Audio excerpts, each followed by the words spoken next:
Hello friends, welcome to Runjun Kitchens and Vlogs. আজি মই আপোনালোকৰ ওচৰলে আলু ফুলকবি মটৰৰ খুব সুন্দৰ ৰেচিপি এটা লৈ আহিছো ঠাণ্ডাৰ বতৰ বজাৰত ফুলকবি মটৰ খুব ধুনিয়াকে ওলাইছে अवेलेबल গতিকে আপোনালোকে ঘৰত বনাই ট্ৰাই কৰি চাব পাৰিব এই আলু মটৰ ফুলকবিৰ সবজিটো আপোনালোক সকলোৱে হয়তো বনাব পাৰে কিন্তু আমি জেনেৰেলি বিয়া খাবলৈ গলে বিয়াত বনোৱা ফুলকবি আলু মটৰৰ সবজিখনৰ সোৱাদ তো অলপ ফুকিয়া হয় আমি ঘৰত বনোৱাতকে গতিকে সেই সোৱাদটো কেনেকৈ দিব পাৰি আজি আপোনালোকক মই দেখুৱাম এটা বিশেষ ইনগ্ৰেডিয়েন্টছৰ হৈতে গতিকে আপোনালোকে ভিডিওটো স্কিপ নকৰাকে হেকলৈকে চাব আশা কৰো আপোনালোক সকলোৱে ভিডিওটো চাই ভাল পাব বুলি মই আশা কৰিছো আৰু আশা কৰিলে নিশ্চয় লাইক এটা কৰিব গতিকে বলকচোন মই ভিডিওটোৰ মাজলৈ আপোনালোকক লৈ গৈছো এয়া মই ইয়াতে আপোনাৰ ফুলকবি লৈছো এয়া ডাঙৰ ডাঙৰকে কাটি লৈছো ফুলকবি বিলাক এই ফুলকবি খিনি মই অকনমান গৰম পানীত উতলা গৰম পানীত তিয়াই থৈছিলো 1-2 মিনিটৰ কাৰণে তিয়াই থৈছিলো জেনেৰেলি ফুলকবি আজিকালি পাচলি বিলাকত সাৰ দিয়ে গতিকে তেতিয়া বেয়া বস্তুখিনি গুছি যায় অকনমান তিয়াই থব 2 মিনিট মান আৰু এয়া মই আলু খিনি ডাঙৰ ডাঙৰকে কাটিছো এনেকুৱা জুখত কাটি লব আৰু পিয়াজ লৈছো মই ইয়াতে পিয়াজ খিনি অকনমান সৰহকে লব যেহেতু সবজিটোত পিয়াজৰ গ্ৰেভিটো হব লাগিব হেকানে পিয়াজ অকমান বেছিকে লব আৰু ইয়াতে মই লৈছো দুটা কেঁচা জলকীয়া লৈছো খুব জ্বলা আছে আৰু আপোনালোকে যদি বেছিকে জ্বলা খায় তেতিয়া আপোনালোকৰ টেষ্ট অনুযায়ী জ্বলা দিব আৰু ইয়া মই আদা নহৰু পেষ্ট লৈছো অকনমান আৰু ইয়া মই তেজপাত এখিলা লৈছো আৰু ইয়াতে ডাঙৰ ইলাচি এটা লৈছো ডালচিনি লৈছো আৰু সৰু ইলাচি লৈছো আৰু ইয়া মই মটৰ অকনমান বাকলি গুচাই লৈছো ইয়া ফ্ৰেছ মটৰ হয় আপোনালোকে ফ্ৰোজেন মটৰো ইউজ কৰিব পাৰে আৰু এয়া মই বিলাহী দুটা কাটি লৈছো মিহি মিহিকে কাটি লৈছো আপোনালোকে পেষ্ট বনাই দিব পাৰে কিন্তু পেষ্ট বনোৱাতকে এনেকে বেছি সৰু সৰুকে কাটি দিলে খুব ধুনিয়া হয় খাবলৈ আৰু ইয়া মই অকনমান গুৰি মছলা লৈছো এই মছলাখিনি মই আপোনালোকক নামবিলাক কৈ দিছো ইয়াতে মেগি মছলা 1 চামুচ আছে ধনিয়া পাউডাৰ 1 চামুচ আছে জিৰা পাউডাৰ 1 চামুচ আছে আৰু কাশ্মীৰী জলকীয়া গুৰি মই কালাৰৰ বাবে ব্যৱহাৰ কৰিছো 1 চামুচ আছে আৰু আপোনালোকে যদি কাশ্মীৰী জলকীয়া দিবলৈ নিবিচাৰে তেতিয়া হলে স্কিপ কৰিব এইখিনি মই মছলা লৈছো গুৰি মছলাৰ ভিতৰত আৰু বিশেষ একো ইনগ্ৰেডিয়েন্টছ নাই এইখিনি ইউজ কৰি মই এই সবজিখন বনাম গতিকে বলকচোন ফ্ৰেন্ডছ মই ভিডিওটোৰ মাজলৈ লৈ গৈছো এয়া মই গ্যাসত কেৰাহী এটা বহাই দিছো আৰু অলৰেডি মই তেল দিছো মই ইয়াতে পতঞ্জলি ৰাইস ব্ৰেণ্ড অইলটো ইউজ কৰিছো আপোনালোকে যিকোনো অইল ইউজ কৰিব পাৰিব এতিয়া মই আলুখিনি ইয়াতে অলপ ৰঙচুৱাকে ভাজি ল'ব লাগিব এই আলুখিনি প্ৰায় ভজা হৈ গ'ল এয়া ৰঙচুৱা হৈছে মই এতিয়া নমাই দিম মই আলুখিনি নমাই থলো এয়া কেৰাহীত তেল আছে হেকানে মই তেল অলপ সৰহকৈ দিছিলো এতিয়া মই এই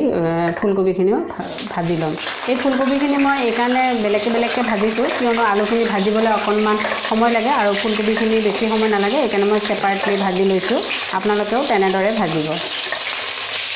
এয়া ফুলকবিখিনিও খুব ধুনিয়াকৈ ৰঙচুৱা হৈছে এয়া এনেকুৱা মাজে মাজে লৰাই দিব তেতিয়াহে চাৰিওফালে লাগি যায় সেইকাৰণে মই বেলেগকে ভাজিছো এতিয়া মই নমাই দিম এয়া মই ফুলকবিখিনি নমাই ললো এতিয়া মই কেৰাহীত আৰু অকনমান তেল দিছো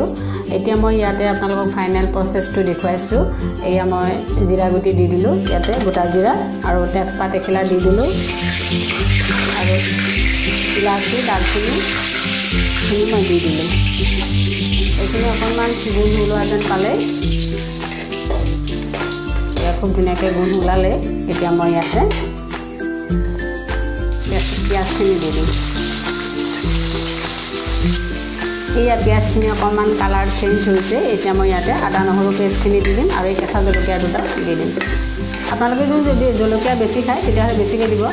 এতিয়া মই এই কেঁচা গুণটো নোযোৱালৈকে অকনমান ভাজিব লাগিব লো টু মিডিয়াম ফ্লেমত এয়া পিঁয়াজখিনি খুব ধুনীয়াকৈ ৰঙচুৱাকৈ ভজা হৈ গৈছে আদা নহৰুৰ কেঁচা গুণটো নাই এতিয়া মই ইয়াতে এই বিলাহীখিনি দি দিম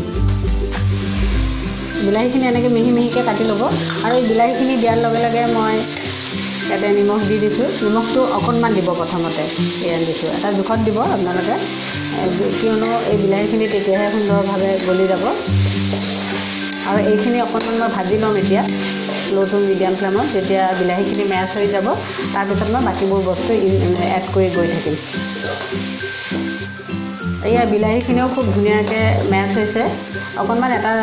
এটুকুৰ দুটুকুৰ গোটা হৈ আছে কোনো কথা নাই সেইখিনি পিছলৈ ঠিক হৈ যাব এতিয়া মই ইয়াতে মটৰখিনি দি দিছোঁ আপোনালোকে যদি ফ্ৰ'জেন মটৰ ইউজ কৰে তেতিয়াহ'লে আলু আৰু ফুলকবিখিনি যেতিয়া দিয়ে তেতিয়া দিব কিন্তু মই ইয়াতে ফ্ৰেছ মটৰ ইউজ কৰিছিলোঁ কাৰণে অকণমান সিদ্ধ হ'বলৈ সময় লাগিব সেইকাৰণে আগতে দিছোঁ আৰু এতিয়া মই অকণমান ইয়াতে হালধি দি দিম এতিয়া এইখিনি অকণমান মই ভাজি লৈছোঁ ফ্লেমটো হাই কৰি দিছোঁ এতিয়া মই ইয়াতে এই গুড়ি মছলাখিনি যে মই মিলাই লৈছিলোঁ ইয়াতে মই অকণমান পানী দি পেলাই এড কৰি দিছোঁ পানী দিলে মছলাখিনি দেৰি নাযায় আৰু খুব ধুনীয়া গোন্ধ ওলায় সেইকাৰণে পানী দিব আপোনালোকে পানী দি পেলাই গুলি পেলাইহে দিব এয়া মটৰখিনি আৰু গুড়ি মছলাখিনি দিয়াৰ পিছত এনেকুৱা হ'ল খুব ধুনীয়া গ্ৰেভি হৈ গ'ল চাওক এয়া আৰু পিঁয়াজখিনিও খুব ধুনীয়াকৈ মেচ হৈ গ'ল এতিয়া মই আলু আৰু ফুলকবিখিনি ইয়াতে এড কৰি ল'ম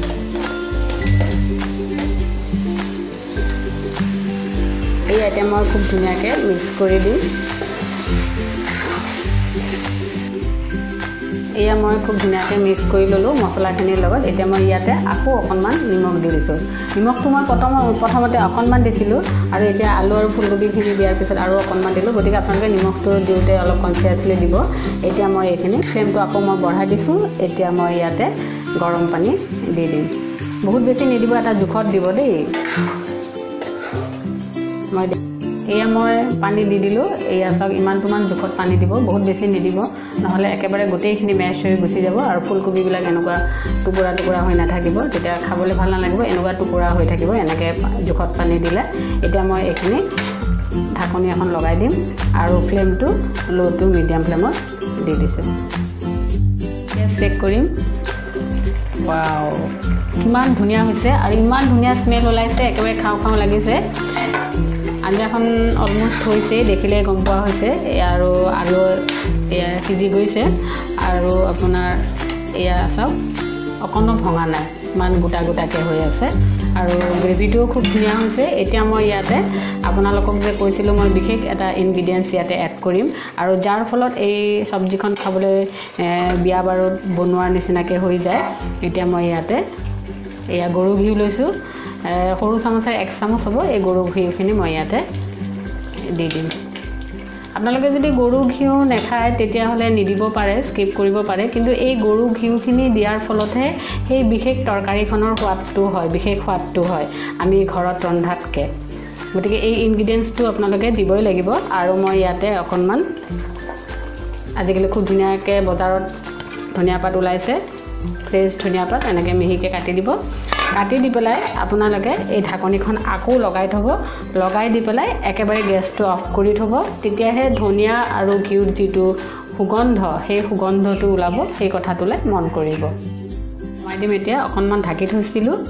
এয়া চাওক কি ধুনীয়া গুণ ওলাইছে গতিকে ফ্ৰেণ্ডছ আপোনালোকেও ঘৰত এনেদৰে বনাই খাই চাওকচোন আৰু খাই কেনে পালে আপোনালোকৰ অনুভৱ ৰঞ্জন কিটচেনৰ লগত যাতে শ্বেয়াৰ কৰিবলৈ নাপাহৰে এই আপোনালোকৰ গৰম গৰম আলু ফুলকবি মটৰৰ চব্জি ৰেডি হৈ গ'ল এতিয়া গৰম গৰম ভাতৰ লগত আপোনালোকে সাৰ্ভ কৰিব পাৰে গতিকে ফ্ৰেণ্ডছ আজিলৈ আহিছোঁ পুনৰ লগ পাম আন এটা ৰেচিপিৰ সৈতে ধন্যবাদ